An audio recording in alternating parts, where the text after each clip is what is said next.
Itemi-inĩ rĩa gũtigĩrĩra bũrũri wa Kenya ndũnagũmĩrwo nĩ ũnyihu wa njanjo cia ciana, no nginyagia thirikari yarĩre mitaratara mikinyaniru ĩrĩa nĩ hamwe na gũcokanĩrĩria kĩgĩna kĩiganu kĩa ũgũri wa njanjo icio. Kwa ihinda iraya bũrũri ũkoretwo ũkĩhoka ikundi na andũ a wendi mwega kũmateithĩrĩria, kwa mũhiano gikundi kĩa GAVI kĩrĩa oro mwaka gĩteithagĩrĩria ũgũri-inĩ wa njanjo ici. The issue of relying on donors carries the risk of volatility, and the funding cuts have made that a reality.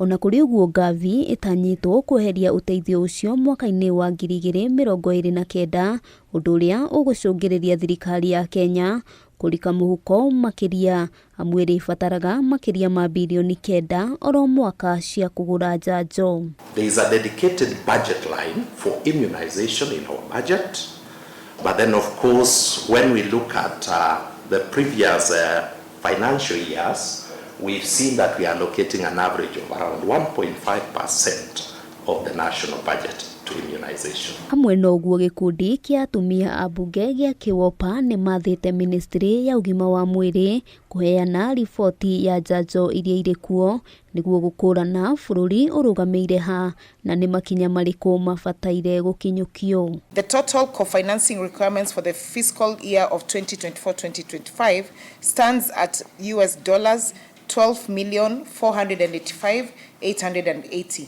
Alarmingly, no payment has been made to date. For every shilling that we are putting in as a country, donors are putting in 3.3 more than we are putting in. Aciari ona kũrĩ ũguo nĩ morĩtio gwĩtĩkĩria ciana iheo njanjo amu nĩ iteithagĩrĩria kũrigĩrĩria mĩrimũ ĩtiganĩte. Handũ-inĩ ha Kameme TV, rĩtwa rĩakwa nĩ Wambui wa Njũgũna.